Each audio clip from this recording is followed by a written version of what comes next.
Hare Krishna. Om Jnana Timirandasya Jnananjana Shalakaya Chakshulmitam Yena Tasmai Shri Gurave Namaha. Jai Shri Krishna Chaitanya Prabhu Nityananda Shri Advaita Gadadhara Shivasadi Gaura Bhaktarinda. Hare Krishna Krishna Krishna Hare Hare Hare Rama Rama Rama Hare Hare. Hare Krishna. So thank you for coming. We'll continue our discussion from Caitanya Caritamrta. So we're in chapter 2 of Antya Lila, titled The Chastisement by Junior Haridas. Can you just get the volume up?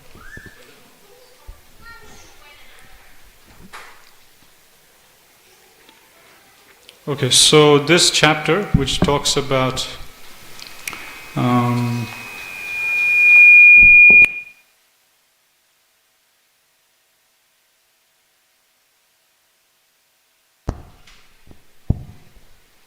okay, so last week Ghanshyam Prabhu was talking about, or we saw in these verses, Krishnaj Kaviraj Goswami, he's explaining how Chaitanya Mahaprabhu, he manifests himself in 3 different ways to deliver the fallen conditioned souls. So the first way he manifests himself is Sakshat Darshan, which means he is physically present and whoever comes in contact with him, they get Mahaprabhu's mercy, they get delivered. So Krishnaj Kaviraj Goswami was explaining that Mahaprabhu, he'll be based in Bengal or based in Jagannath Puri, and people from all around India, they would come and visit Jagannath Puri. And when they will come to Jagannath Puri, naturally they'll see Chaitanya Mahaprabhu, get his association, and that way they'll be delivered. Then also Chaitanya Mahaprabhu, he went on his South Indian tour. So as Chaitanya Mahaprabhu went on a tour of South India, naturally through all those villages and towns Chaitanya Mahaprabhu passed through, all those persons who came in contact with Mahaprabhu, they also got the mercy of Mahaprabhu, they got delivered. And then Mahaprabhu, along his trip to Vrindavan, again along the way, he met many persons in Vrindavan himself. He met other personalities, and all those persons who came directly in contact with Mahaprabhu, they got Mahaprabhu's mercy. Not only that, it was explained that people, it's not that only those persons who are in India, they got Mahaprabhu's mercy, but it's given that persons from other dweepas, like currently we're in the middle planetary system, Bhumandala, and there's different islands. We're in the middle island called Jambudweep. So personalities from other dweepas or other islands, they were coming to planet Earth to get Mahaprabhu's association. So then they would directly meet with Mahaprabhu, get his association and get Krishna Prem. Not only that, persons from higher planetary systems, Brahma Loka, Jana Loka, Mahar Loka, Swarga Loka, persons from lower planetary systems, Sutal Loka, so on and so forth. They were all coming to planet Earth to get the association of Chaitanya Mahaprabhu. So like this, great personalities from all over the universe, they were coming to India, taking the form of a human being, and they would come in direct contact with Chaitanya Mahaprabhu and get delivered. So that's Sakshat, the first way Mahaprabhu delivers the fallen conditioned souls. Directly by his personal association, he delivers. The second way is Aves. So Aves is something we saw last Wednesday. Ghanshyam Prabhu, he was narrating the story of Nakula Brahmacari. So Aves is when Chaitanya Mahaprabhu, he comes and enters into the body of one of his pure devotees, and he empowers them to act just like how he would act. So the example of that given is Nakula Brahmacari, which we saw last Wednesday. So in some places where Chaitanya Mahaprabhu, he himself couldn't physically go to deliver the people of that area, what Chaitanya Mahaprabhu would do, there would be a pure devotee of his in that particular area, and then Mahaprabhu will go and personally enter into that body of that particular devotee and empower that devotee to do amazing preaching. So the example of that we saw last week was Nakula Brahmacari. How Chaitanya Mahaprabhu personally entered into the body of this brahmachari named Nakula, and then this Nakula Brahmacari, he started exhibiting all the ecstatic symptoms of love of Godhead. And he was so much ecstatic in Krishna Prem that people, just by seeing him singing and dancing in ecstasy, chanting Hare Krishna, they would just become devotees. They would just get Krishna Prem. Just like with Mahaprabhu. When Mahaprabhu was going on the South Indian tour, whichever village he passed through, whichever villagers saw Mahaprabhu singing and dancing, they all became pure devotees. So Chaitanya Mahaprabhu, he personally entered into this Nakula Brahmacari, and this Nakula Brahmacari, he started acting just like Chaitanya Mahaprabhu, started exhibiting all the higher symptoms of ecstatic love of Godhead, and he started, just by seeing him, so many persons were being converted into pure devotees of the Lord. And we were hearing the story of Sivananda Sen. He wanted to test whether Chaitanya Mahaprabhu is actually present inside Nakula Brahmacari. And he stood at a distance hiding, and in his mind he was thinking, if Nakula Brahmacari, if my Lord Chaitanya Mahaprabhu is actually present inside Nakula Brahmacari, then he will find me out. Although I am hiding, he will find me out, call me to himself, and he will read my mind. In my mind I am chanting a certain mantra. If he is actually the Supreme Lord present within this personality, he would be able to reveal what I am thinking in my mind or what mantra I am chanting.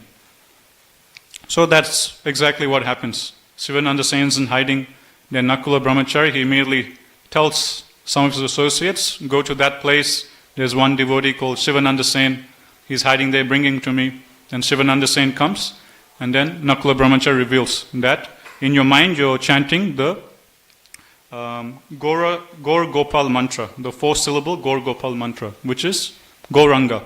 Gauranga, 4-syllable Gaur Gopal mantra. And Prabhupada, in the Purport, he explains that there is no difference between chanting Gauranga and Radha Krishna. It's exactly the same thing.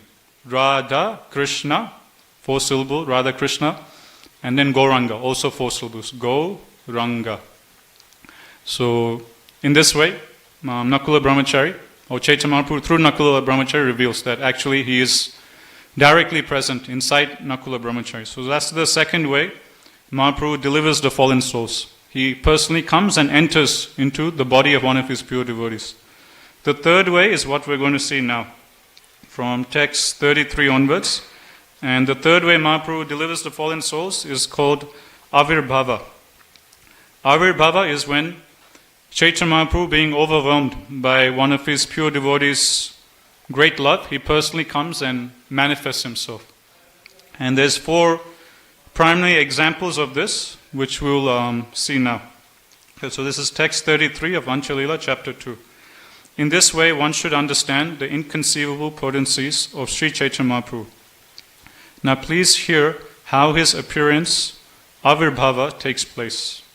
So now we'll hear 4 examples of the third way by which Mahaprabhu delivers fallen souls, which is he manifests himself directly.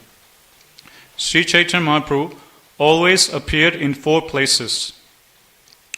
In the household temple of Mother Sachi, in the places where Sri Nityananda Prabhu danced, in the house of Srivas Pandit during congregational chanting, and in the house of Raghava Pundit. He appeared because of his attraction to the love of his devotees. That is his natural characteristics. So the 4 primary examples given of Avirbhav is one, is in the household of Mother Sachi. So whenever Mother Sachi, she would cook bhoga for the Supreme Lord and offer to her deities, at that time Chaitanya Mahaprabhu would personally manifest himself in Mother Sachi's house, and Chaitanya Mahaprabhu would personally eat all the offerings that Sachi Mata had cooked. And similar to like Rajalila, like Sachi Mata is Mother Yasoda in Rajalila, similar pastime will happen that Sachi Mata, she would cook, and then she'll have all the pots of bhoga in the kitchen. 1 pot for rice, sabji, sweets, so on and so forth. And then there is the offering plate for the Supreme Lord, for her deities. So then she will take a little bit out of each pot, put in the offering plate, and go and offer to her deities. And then after the offering is done, she comes back to take the offering plate, but she sees the offering plate is empty. Everything is wiped out. And while the offering is going on, she is hallucinating that Chaitanya Mahaprabhu, her son, is actually come back to Bengal and is personally eating all the offerings. So actually Chaitanya Mahaprabhu is physically coming and eating all the offerings, but in her mind she's thinking, oh, I'm just dreaming, I'm just daydreaming, I'm just hallucinating. So she comes back and she sees all the offerings is completely empty. There's nothing left on the plate. And then she thinks that, I must have forgotten to put the bhoga on Krishna's plate. So then again she goes back to the kitchen with the offering plate, thinking, okay, I forgot to put the bhoga on the plate. But then when she goes to the kitchen, she sees all the pots are half empty. So then she starts wondering, where did everything go? Then she starts thinking, maybe my servant, Isan, maybe he did something. So like this, she's completely bewildered. And this happens every day in Sachimata's house. Every day, Chaitanya Mahaprabhu, whenever Sachimata would cook, Chaitanya Mahaprabhu would personally come from Jagannath Puri to Bengal into her house and personally accept all the prasad. Mother Sachi, she would see all this, but in her great ecstasy, she would think that she's just daydreaming. She would think that she's just hallucinating out of love. So this used to happen every day in Mother Sachi's house. So that's one example given of when Chaitanya Mahaprabhu personally manifests himself in the presence of one of his pure devotees, being overcome by their love. Second is, wherever Sri Nityananda Prabhu danced. So wherever Nityananda Prabhu was, wherever he would be dancing, Chaitanya Mahaprabhu would personally appear in that scene. So it's given that Chaitanya Mahaprabhu, who was based in Jagannath Puri, and Chaitanya Mahaprabhu, he had ordered different devotees to go and preach in different areas. For example, for Rupa and Sanatana Goswami, he instructed them that you go on traveling Sankirtan to Vrindavan. You go to Vrindavan, you establish temples, you preach there, and that's your Sankirtan zone. You go over there and you establish Krishna Bhakti in Vrindavan. It's said that, Prabhupada explains, when Srila Rupa Goswami and Sanatana Goswami, they went to Vrindavan, there was not even one single temple present in Vrindavan. Vrindavan was just completely bare. Not even one single temple. And Prabhupada writes, the first temple that was established in Vrindavan was done by Srila Sanatana Goswami, the Radha Madan Mohan temple. Then, after that, the other Goswamis, they also started building their temples. Like Srila Rupa Goswami, he built the temple for Radha Govindaji, Srila Jiva Goswami for Radha Damodar, so on and so forth. So Vrindavan was completely bare. And Chaitanya Mahaprabhu instructed, okay, Rupa and Sanatana Goswami, you leave Jagannath Puri, you go to Vrindavan, and you go preach there. And in the same way, he told Nityananda Prabhu that don't stay here in Jagannath Puri with me. I want you to go out and preach, and I want you to go on traveling Sankirtan to Bengal. Bengal is your zone. You go and preach in Bengal, and you convert the most fallen conditioned souls to Krishna Bhakti. Like this, Chaitanya Mahaprabhu, he instructed different devotees to go travel and preach in different areas. And he himself led by example. He himself, for more than 2 years, he was traveling in the South Indian tour, right? He left Jagannath Puri, and he was, for 2 full years, he was away from Jagannath Puri, traveling and preaching. So, Nityananda Prabhu in Bengal, who would be preaching, and whenever Nityananda Prabhu would be ecstatically dancing in Kirtan, Chaitanya Mahaprabhu would personally appear. Sometimes, only Nityananda Prabhu could see. At other times, all the other devotees present could also see Mahaprabhu appearing. One classical example you can say is when during the Chidadoi festival, the famous festival where all the devotees, where Raghunath Das Goswami, he puts forward this festival of Chidadoi, which is like chipped rice mixed with yogurt, some sugar, fruits like banana, mango, so on and so forth. So Raghunath Das Goswami, he enacts this whole festival for the pleasure of Nityananda Prabhu and all of his associates, and they invite all the villagers, and like this they have a huge festival, and everyone is nicely honoring all the prasad. And at that time, based on Nityananda Prabhu's desire, Chaitanya Mahaprabhu personally manifests himself in this festival. But it's given, no one could see Chaitanya Mahaprabhu except for Nityananda Prabhu and some of Nityananda Prabhu's close, highly elevated associates. So what Nityananda Prabhu used to do, he used to take a pot of prasad, take a handful of prasad from one pot, and then he would feed Chaitanya Mahaprabhu. And again, Chaitanya Mahaprabhu is invisible during this pastime, So no one could see Chaitanya Mahaprabhu. Everyone would just see Nityananda Prabhu take some prasad and offer it to someone.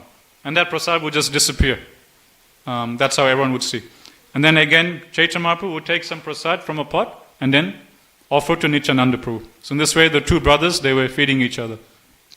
Then during this festival, Raghava Pundit, he was also present. And then he invites Nityananda Prabhu that you please come take dinner at my house tonight.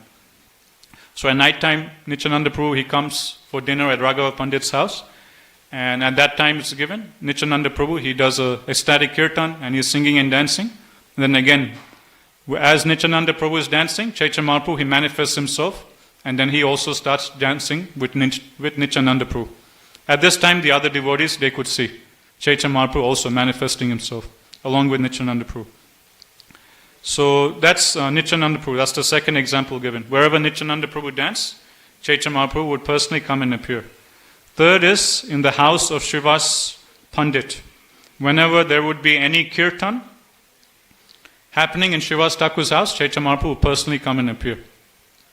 Now, why does Chaitanya Mahaprabhu feel so much obliged to appear in Srivas Thakur's house? What is so great about Srivas Thakur's devotion that forces Mahaprabhu to appear in his house whenever there is any kirtan? One very famous pastime which is narrated in relation to this is one time Chaitanya Mahaprabhu along with his confidential associates, they were having Sankirtan in Srivas Thakur's house and they were ecstatically singing and dancing. And while they're singing and dancing, what happens is one of Srivas Thakur's sons, he dies, he passes away. And then Srivas Thakur, he notices that his wife and some of the other Matajis, they seem to have a morose look. Something is troubling them. You know, Mahaprabhu is here personally singing and dancing. Why are they acting so morose? What's happening? So he goes and inquires. And then his wife tells him that our dear son has just passed away. He's just died. And they're lamenting. And then Srivas Thakur, he doesn't show us. He's so transcendental that he tells his wife, okay, don't act morose, don't act as if something happened. Chaitanya Mahaprabhu, he's our Supreme Lord. I don't want a single moment of disturbance to his pleasure. If we start acting morose, start lamenting for the death of our son, then naturally Chaitanya Mahaprabhu will be disturbed and his singing and dancing would be impeded. You know, he wouldn't be able to sing and dance. And there would be a disruption to his pleasure. So, act as if nothing has happened. Although you might be feeling great grief in your heart for the loss of a son, just keep it inside, but externally, put a smile on your face, externally act very happy and jolly. We don't want to cause even a moment's bit of displeasure in Mahaprabhu's singing and dancing. And that's what everyone does. Everyone acts as if nothing happened, and Srivas Thakur again enters the assembly where the singing and dancing is going on, with a huge smile on his face, and he starts singing and dancing. Then the kirtan goes on for another couple of hours, past midnight to early in the morning. Then finally, after some time, Chaitanya Mahaprabhu realizes something is wrong, something has happened. Then he inquires from Srivas Thakur, what's happened? Then Srivas Thakur reveals that my son has passed away. When Chaitanya Mahaprabhu hears this, he becomes completely astonished. It's like, your son has passed away? How come no one told me? How come you didn't inform me?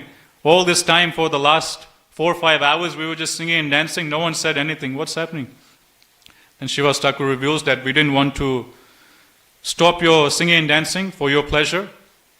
We hid the news from you. When Mahaprabhu heard this, his heart was completely melted. And he embraced Srivas Thakur, saying that there is no greater servant than you. I am completely obliged to you by your devotional service. And Mahaprabhu was so much moved, he was crying tears of ecstasy, and Mahaprabhu blessed Srivas Thakur that in your house you'll never have to work. You don't have to go out, do a job and get money. There will always be enough food, there will always be enough opulence and wealth in your house. You can just stay in your house whole day, just do kirtan, just do Harinam Sankirtan, just read Bhagavatam, sing and dance in kirtan. Don't worry about maintaining your family. I will send. Whatever food is necessary for your family, whatever wealth is necessary, I will send myself. You don't have to work. So from that day onwards, Srivas Thakur, he retired. He didn't have to work. And for the rest of his life, pretty good deal. For the rest of his life, he was just in his house, singing and dancing, doing bhajan with the devotees, Bhagavad Katha. That was it. So this is one particular pastime which gives us a indication of Srivas Thakur's great devotion and love for Mahaprabhu, his great selfless devotion. So naturally, for a devotee like that, naturally Mahaprabhu is obliged to appear whenever there is kirtan in his house. One time, Ghanshyam Prabhu, he was telling us that for the Pancha Tatwa, there is a particular prayer we should offer to each one of the members of the Pancha Tatwa. And Ghanshyam Prabhu was saying, for Chaitanya Mahaprabhu, we should pray that, my dear Lord, please give me a drop of taste for the holy name of Krishna. For Nityananda Prabhu, we should pray that, my dear Lord, you always search for the most fallen conditioned souls, and you give them your causeless mercy and you deliver them. Here I am, the most fallen of all. You won't find anyone more fallen than me. You please give me your mercy and deliver me. Then to Advaita Acharya, we should pray that, my dear Lord, only at your request did Chaitanya Mahaprabhu come. Only at your request did Nityananda Prabhu come. So in the same way, you please request your dear Lords to please come and appear in my heart. Then to Gadadhar Thakur, we should pray that, my dear Lord, please give me a drop of taste for Srimad Bhagavatam. So one of the great qualities of Gadadhar Pundit was that he was always absorbed in relishing the nectar of Srimad Bhagavatam. It's given Gadadhar Pundit, he would have a manuscript with all the verses of Bhagavatam, and whenever he would pick up the manuscript to read Bhagavatam, he would just shed torrents and torrents of tears of ecstasy. And he used to cry so much while reading Srimad Bhagavatam that his tears just wet the whole manuscript, and all the ink in the manuscript got smudged here and there, to such an extent that no one could read the manuscript anymore. So that's how much ecstasy Gadadhar Pandit used to feel when he used to read Srimad Bhagavatam.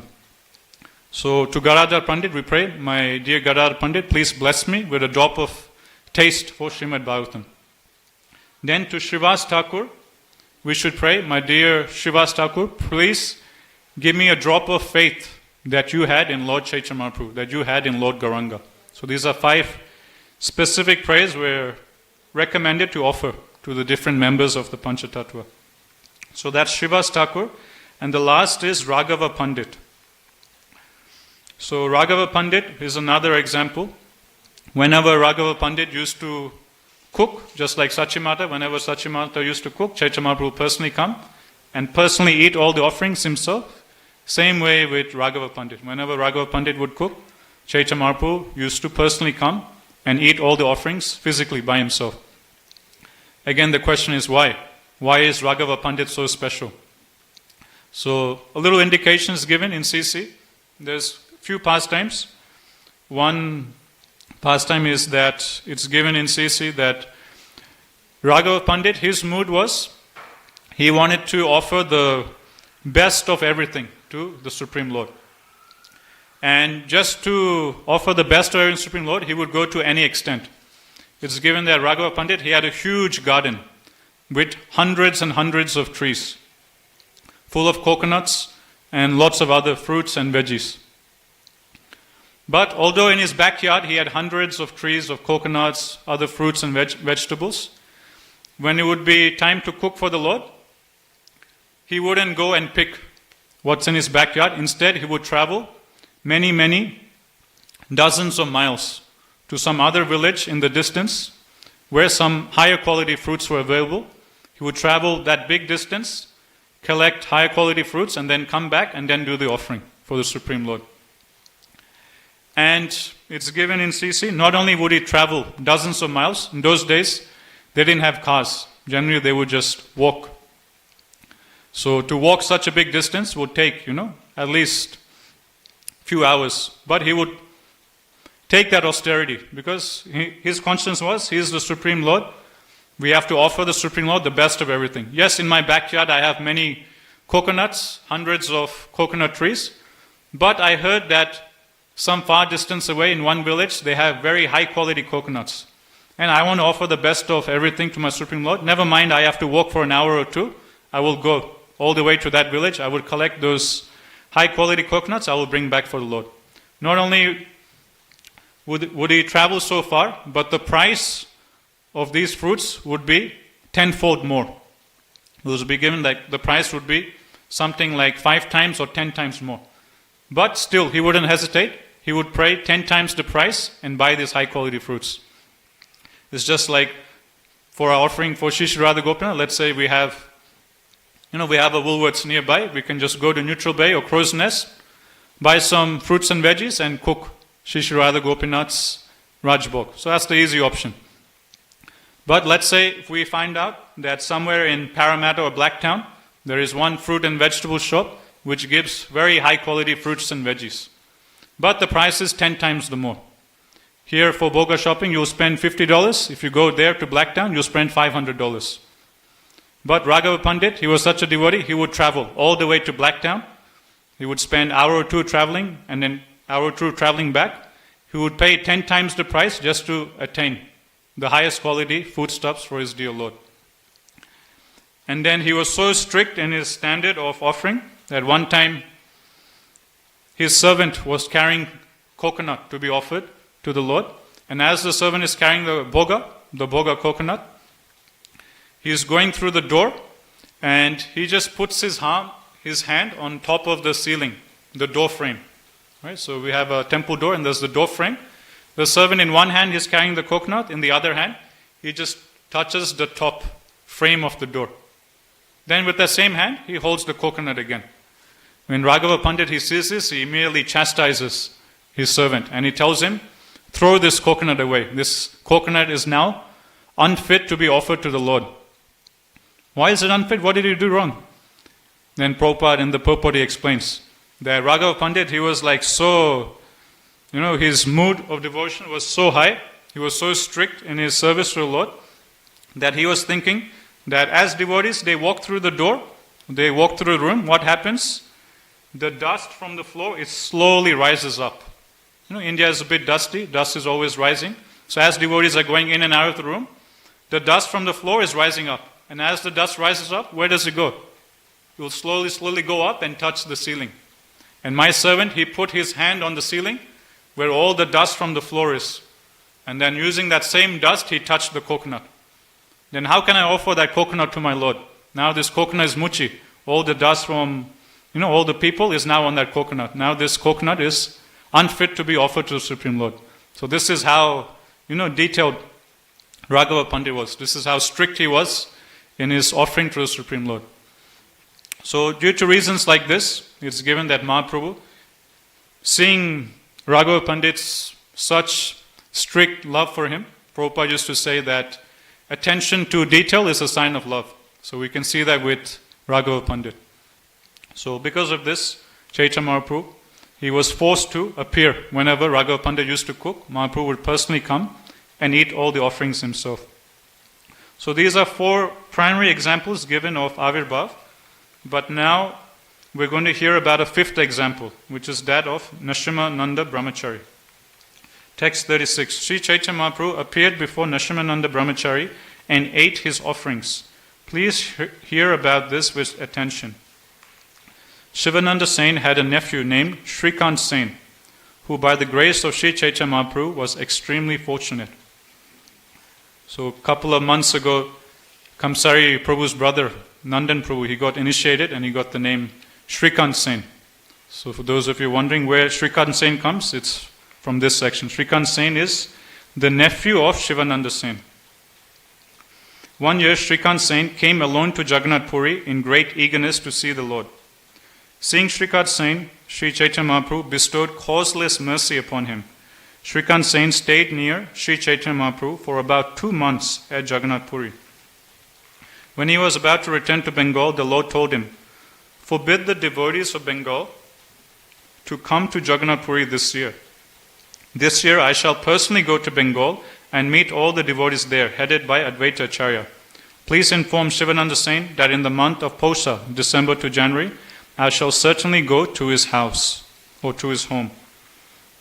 So one year what happened, the nephew of Shivananda Sain, he travels by himself to Jagannath Puri, he meets Mahaprabhu, and the yearly routine would be that during the Chaturmas or during the Ratha Yatra festival, all the devotees of Bengal, they would go from Bengal on pilgrimage to Jagannath Puri. They will attend the Gundicha Marjan festival, they will attend the Ratha Yatra, and they would stay for 4 full months during the Chaturmasya in Jagannath Puri, get Mahaprabhu's association, and then return back to Bengal. So this used to happen every year. But this year, Mahaprabhu said to Shrikant Sen, you go back to Bengal and tell all the devotees in Bengal that this year don't come to Jagannath Puri. Instead, I myself will personally come to Bengal. I myself will personally come to Bengal and I'll give you my association. So then Shrikant Sen, he goes and he informs Advaita Acharya, Sachimata and all of Mahaprabhu's associates in Bengal that Mahaprabhu is instructed that this year you don't have to come to Jagannath Puri. Mahaprabhu himself will come to Bengal and give you his association, and he will come in the month of Pausa, or December and January.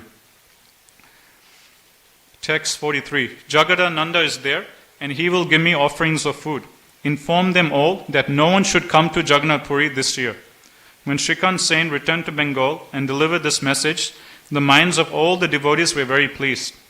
Advaita Acharya was just about to go to Jagannath Puri with the other devotees. But upon hearing this message, he waited. Sivananda Sen and Jagadananda also stayed back, awaiting the arrival of Sri Chaitanya Mahaprabhu. When the month of Pausa arrived, Jagadananda and Shivananda collected all kinds of paraphernalia for the Lord's reception. Every day they would wait until the evening for the Lord to come. As the month passed, but Sri Chaitanya Mahaprabhu did not come, Jagadananda and Shivananda became most unhappy. So the devotees of Bengal, they got this news that Mahaprabhu is coming. But they're not sure when exactly Mahaprabhu will come. They know, okay, during this time period Mahaprabhu will come.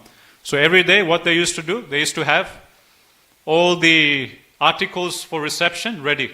So if Mahaprabhu comes today, we will use all these articles to properly receive Mahaprabhu. And every day they would get all the bhoga ready. So if Mahaprabhu comes, they can quickly go to the kitchen, use all the bhoga and cook a nice feast for Chaitanya Mahaprabhu. So like this they did for 1 day, 2 days, 3 days, 4 days. Like this a whole month went past. For 30 days, every day they were assembling all the articles for reception, assembling all the articles for cooking, but Mahaprabhu wouldn't come. So like this a whole month went by and Mahaprabhu still hasn't come to Bengal. So then naturally all the devotees, they start becoming a bit morose. What's happening? This year, we were going to go to Jagannath Puri to get Mahaprabhu's association. Mahaprabhu said, don't come, I'll come myself. But we've been waiting for a whole month, still he hasn't come. What's happening? Text 48-49. Suddenly, Nashimananda arrived, and Jagadananda and Shivananda arranged for him to sit near them. Seeing them both so unhappy, Nashimananda inquired, why do I see that you are both despondent? Then Sivananda told him, Sri Chaitanya Mahaprabhu promised that he would come. Why then has he not arrived? Hearing this, Nashimananda Brahmacari replied, please be satisfied. I assure you that I shall bring him here 3 days from now. So Nashimananda Brahmacari, he pacifies the devotees of Bengal by saying, don't worry, just give me 3 days. In 3 days, I myself will personally bring Mahaprabhu from Bengal, from Jagannath Puri to Bengal. Just give me 3 days. Sivananda and Jagadananda knew of Nashimananda Brahmacari's influence and love of Godhead. Therefore, they now felt assured that he would certainly bring Sri Chaitanya Mahaprabhu. His real name was Pradyumna Brahmacari. The name Nashimananda had been given to him by Lord Gaurasundara himself. So previously his name was Pradyumna Brahmacari, but later on, Mahaprabhu gave him a second name, Nashimananda. Because this particular Brahmachari's Ishtadev was Lord Nashimadev. We'll see that in the next couple of verses. After meditating for 2 days, Nashimananda Brahmacari told Sivananda Sen, I have already brought Sri Chaitanya Mahaprabhu to the village known as Panihati. Tomorrow at noon he will come to your home. Therefore, please bring all kinds of cooking ingredients. I shall personally cook and offer him food. In this way I shall bring him here very soon. Be assured that I am telling you the truth. Do not be doubtful.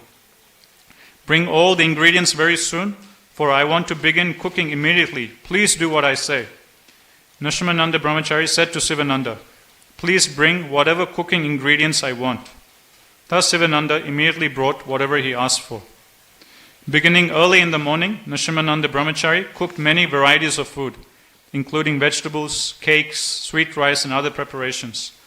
After he finished cooking, he brought separate dishes for Jagannath and Sri Chaitanya Mahaprabhu. he also separately offered dishes to Nrsimhadev, his worshipable deity.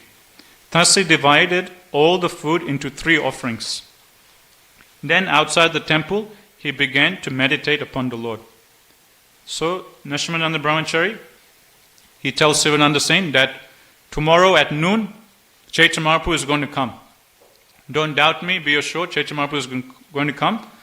And I need to personally cook a big offering for Mahaprabhu. You please bring all the ingredients which I'm writing down, and I'm personally going to cook for Mahaprabhu. So then Sivananda Sen, he goes to the market, buys all the bhoga, and offers to Nrsimhananda Brahmachari. Then Nrsimhananda Brahmachari, he starts cooking. Then after cooking all the bhoga, he separates the bhoga into 3 different sections, or 3 different offerings.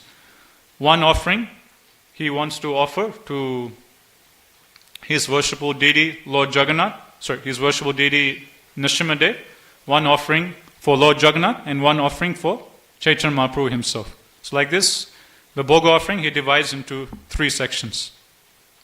In his meditation, he saw Sri Chaitanya Mahaprabhu quickly come, sit down, and eat all 3 offerings, leaving behind no remnants. Pradyumna Brahmachari was overwhelmed by transcendental ecstasy upon seeing Chaitanya Mahaprabhu eating everything. Thus tears flowed from his eyes. Nevertheless, he expressed dismay, saying, "Alas, alas, my dear Lord, what are you doing? You are eating everyone's food. My dear Lord, you are one with Jagannath.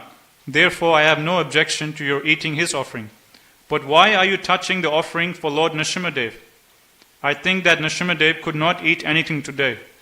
Therefore, he is fasting. If the master fasts, how can the servant live?"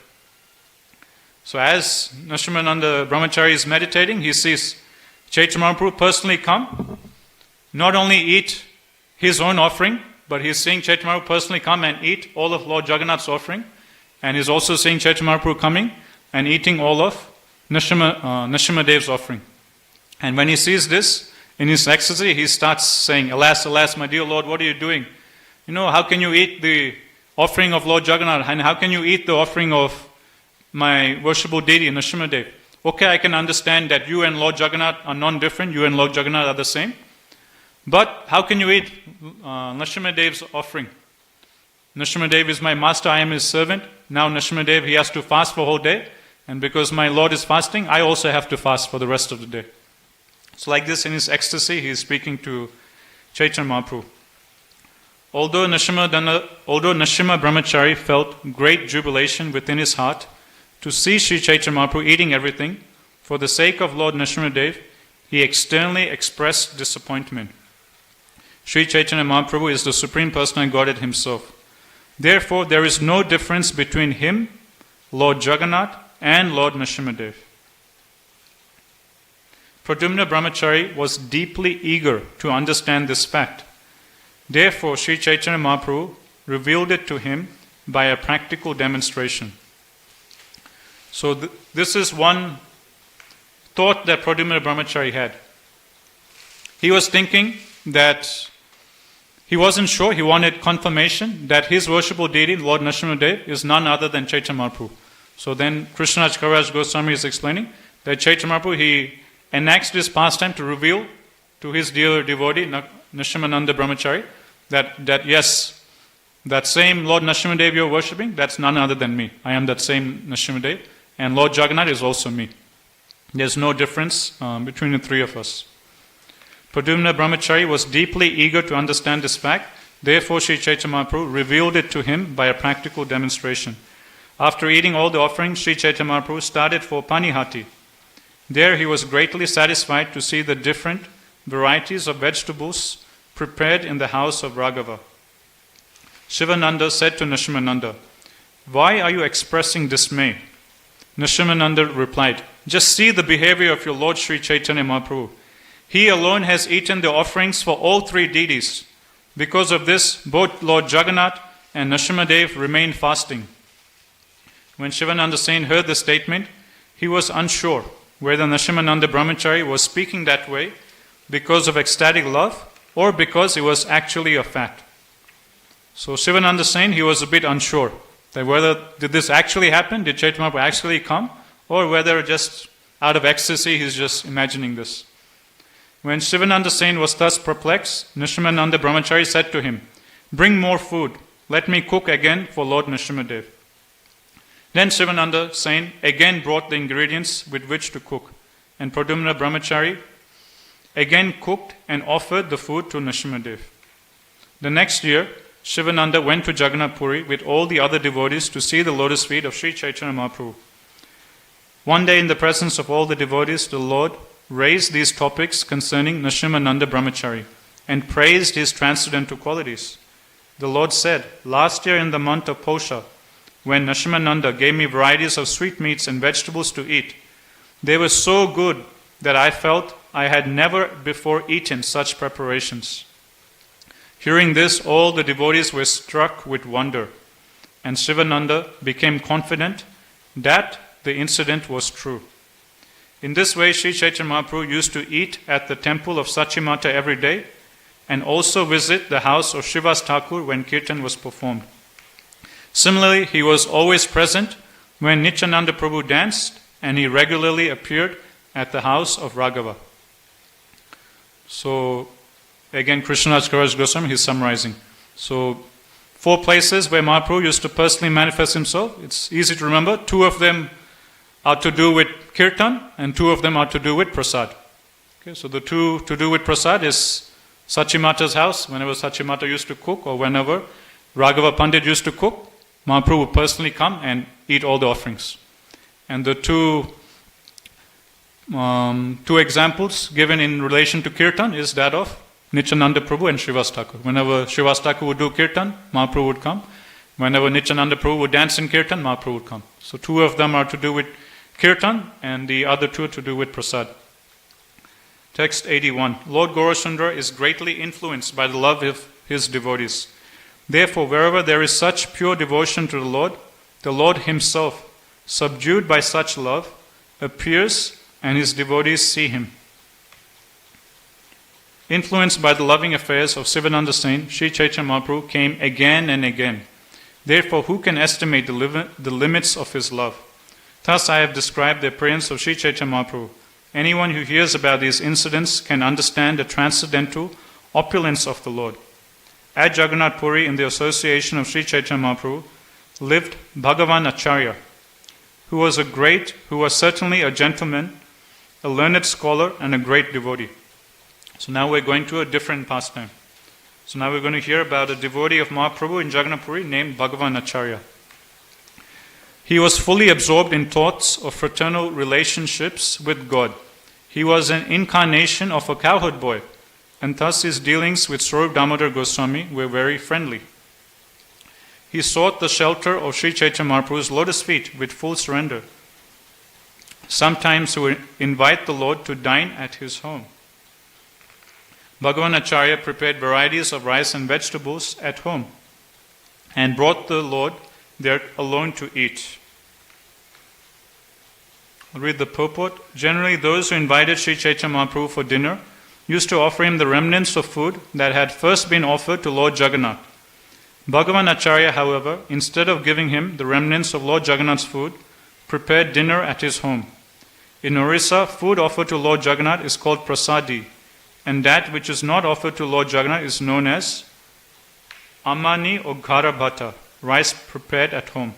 So generally when a particular devotee used to invite Chaitanya Mahaprabhu for prasad, what they would do, they would go to the shops in Jagannath Puri where the Mahaprasad of Lord Jagannath would be sold. They would collect some Mahaprasad of Lord Jagannath, bring it home, and they would offer that to Chaitanya Mahaprabhu.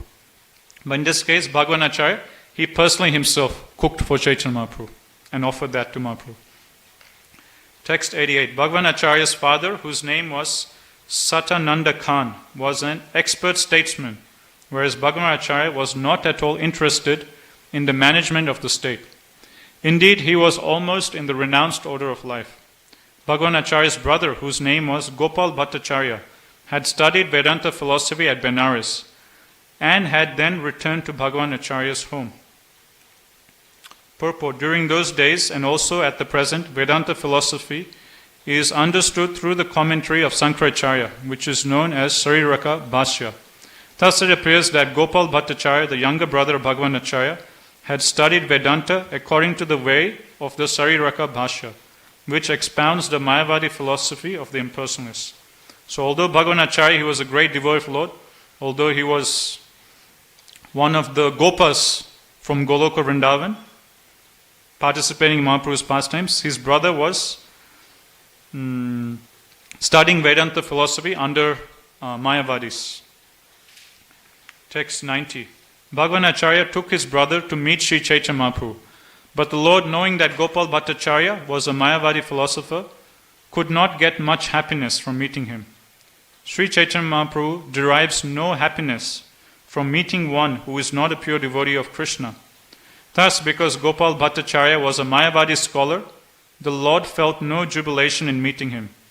Nevertheless, because Gopal Bhattacharya was related to Bhagavan Acharya, Sri Chaitanya Mahaprabhu feigned pleasure in seeing him. So although Chaitanya Mahaprabhu didn't want to see Gopal Bhattacharya because he's a Mayavadi, still because he's related to one of his pure devotees, Chaitanya Mahaprabhu, he fakes happiness and welcomes him. Bhagavan Acharya said to Swarup Damodar, Gopal, my younger brother, has returned to my home, having concluded his study of Vedanta philosophy. Bhagavan Acharya requested Swarup Damodar Goswami to hear from Gopal the commentary upon Vedanta. Swarup Damodar, however, somewhat angry because of love, spoke as follows. You have lost your intelligence in the association of Gopal, and therefore you are eager to hear the Mayavad philosophy. When a Vaishnava listens to the Sariraka Bhashya, the Mayavad commentary upon the Vedanta Sutra, he gives up the Krishna conscious attitude that the Lord is the master and that the living entity is his servant. Instead, he considers himself the Supreme Lord. The Mayavadi philosophy presents such a jugglery of words that even a highly elevated devotee who has accepted Krishna as his life and soul changes his decision when he reads the Mayavad commentary on the Vedanta Sutra. So Swarup Damodar Goswami is chastising Bhagavan Acharya that how can you even suggest such a thing that your brother Gopal Bhattacharya, he recite Vedanta in front of Mahaprabhu. You know, he's a Mayavadi, and Mayavadi Bhashya Sunle Hoya Sarvanas. And that's what Swarup Damodar is instructing him. That Mayavadi philosophy is so dangerous that even if someone is not, forget about being a neophyte or a beginner devotee, one might think, okay, for a new bhakta, if he hears Mayavad philosophy, he'll get confused and it's not good for his spiritual life. But Swarup Damodar Goswami is saying, not only for a new bhakta, but even for a very highly elevated devotee who has accepted Krishna as his life and soul, even his mind can get bewildered if he hears Mayavad philosophy. So that's how dangerous is the Mayavad philosophy given by Sankaracharya. That what to speak of a beginning devotee or a new bhakta who's just started practicing Krishna consciousness. Swarup Damodar Goswami is saying that even a highly elevated devotee who is very attached to the Supreme Lord, even he can give up his devotion, even he can get bewildered by hearing this Mayavad philosophy. So therefore it's very dangerous. There's no way I'm going to let you and come recite this nonsense Vedanta, nonsense commentary of the Vedanta in front of Mahaprabhu. Text 97. In spite of Swarup Damodar's protest, Bhagavan Acharya continued, we are all fixed at the lotus feet of Krishna with our hearts and souls. Therefore the Shariraka Bhashya cannot change our minds. Swarup Damodar replied, nevertheless, when we hear the Mayavad philosophy, we hear that Brahman is knowledge and that the universe of Maya is false. But we gain no spiritual understanding. The Mayavadi philosopher tries to establish that the living entity is only imaginary and that the Supreme Personality Godhead is under the influence of Maya. Hearing this kind of commentary breaks the heart and life of a devotee. So Bhagavan Acharya, he is challenging that, all of us, me, you, Mahaprabhu, we're all sold out servants of Lord Jagannath. Don't worry, let him recite this Mayavad philosophy. It won't affect our bhakti which we have towards Lord Jagannath. We're all fixed devotees. It won't affect our bhakti. Then in response to that, Swarup Damodar Goswami is saying, okay, it might not affect our bhakti towards Lord Jagannath, but the problem of Mayavad philosophy is such that the Mayavadis, they completely blaspheme the Lord. And for a devotee, he can't tolerate hearing any blasphemy of the Supreme Lord. And therefore, I don't want you to get your brother to recite this in front of Mahaprabhu, because when Mahaprabhu hears this, his heart will be completely broken. It will cause pain to his heart. my Guru Maharaj, he gives this example. Just like Mayavadis, they say that the Supreme Lord, he has no form, he has no arms, he has no legs, he has no eyes, so on and so forth. So my Guru Maharaj, he gives this example. Just like if someone comes up to us and tells us that your mother is blind, or says that your mother is deaf, she can't hear, or says your mother is limbless, or your mother has no intelligence, your mother has no mind. If someone says something like that to us, we'll be offended, right? How can you say my mother is blind? How can you say my mother has no intelligence? How can you say my mother has no mind? How can you say my mother is deaf? It's like an insult towards us. So in the same way, when the Mayavadis say Krishna has no form, when the Mayavadis say Krishna has no arms, he has no legs, he has no eyes, this is like offense against the Supreme Lord, and devotees, they can't bear to hear this. It causes great pain to their hearts. And Mayavadis, they also say that when Brahman, when he comes into the material world, when Krishna enters, he comes in a material body. He takes a material form. So again, this is another offense against the Supreme Lord. And Mayavadis, they also say that this whole material manifestation is also false. It's also unreal. It's not real. It's just an illusion. Again, Prabhupada explains this is also an offense against the Supreme Lord. How so? Say with great work, hard work, we create something. Let's say we're having indoor Ratha Yatra, and devotees, they create, with months of preparation, they assemble all the individual segments of the Puri model, they come, and hours of hard work, they finally assemble the whole replica of Jagannath Puri. Then say we come in and we look at the Jagannath Puri replica and we think, wow, such an amazing model devotees have made. This is so amazing. Who made all this? And say there's another person next to us, and that person tells us that actually this model you're seeing is not real. It's just an illusion. You're just daydreaming. It's a hallucination. No one did this. It's not real. It's just all an illusion. When someone says like this, the persons who spend so many hours and hours and months of hard work making that model, they'll be offended. They spend so much hard work making that, and here is someone praising that, wow, such a beautiful model, and then there is this person saying that actually this is all fake, this is all illusion, it's not actually real, it's just photoshopped from somewhere else, this is not for real, don't believe it. It's an offense against those devotees who put so much hard work into making that. So in that way, Prabhupada explains, when the Mayavadis say that this whole material manifestation, which Krishna created, Krishna is the source of the material energy. The whole manifestation of all the universes of the whole material world is done by Krishna. And when someone says that all this creation done by Krishna is false, it's all illusion, it's not real, it's an offense against that person, Krishna, who made the material manifestation. So in this way, in so many different ways, Mayavadis, they commit offense after offense against Supreme Lord. That's why it said, Mayavadi, Krishna, Aparadi. Mayavadis are the greatest offenders of Supreme Lord. They say that the Supreme Lord has a material body. They deny the Supreme Lord having hands, legs, having personality, form. And they also say that the whole material manifestation done by Krishna is also false. So for devotees, they can't bear to hear such blasphemy against the Lord. And that's why Swarup Damodar is telling Bhagavan Acharya that yes, okay, we're all strict devotees. We won't budge from our bhakti to Lord Jagannath. But still, when we hear such blasphemy, it will break our hearts. It will break our consciousness. We can't bear to hear this, and I don't want my Supreme Lord Chaitanya Mahaprabhu to hear such blasphemy. I don't want him to go through any pain. So in this way, Bhagavan Acharya, he stops.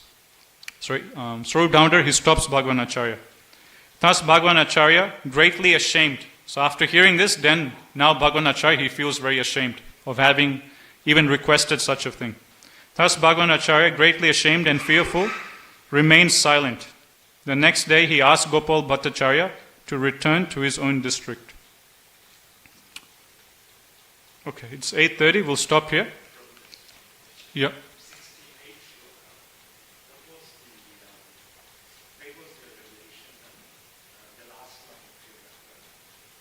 It's text 6.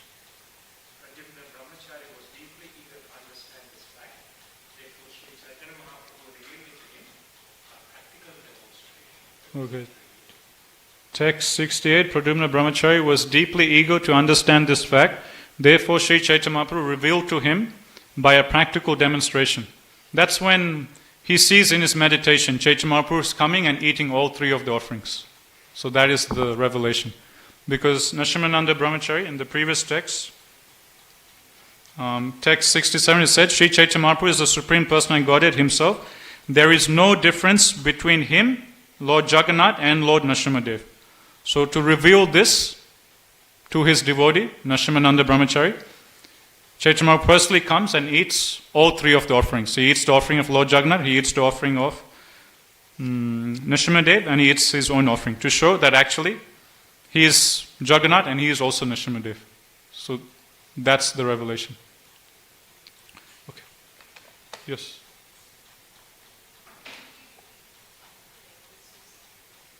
Okay, the 5 prayers for the Pancha Tatwa.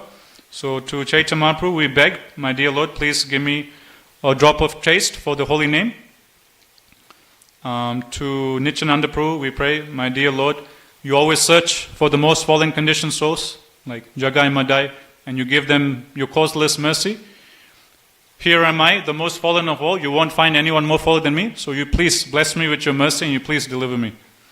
To Advaita Acharya we pray, my dear Lord, only at your request did your two lords, Lord Chaitanya Mahaprabhu, did Lord Nityananda Prabhu descend into this world. So in that same way, you please request your two lords to please also descend into the altar of my heart. To Raghava Pundit we pray, my dear Lord, please bless me with a drop of taste for Srimad Bhagavatam. And to Srivas Thakur we pray, please give me a drop of faith that you had in Lord Gauranga. So Ghanshyam Prabhu is telling us that every day we can come and offer these prayers to the Pancha Tatva when we come take darshan. Okay. Shri Caitanya Caritamrta ki jai, Jaguru Srila Prabhupada ki jai, entire Gaur Premanande.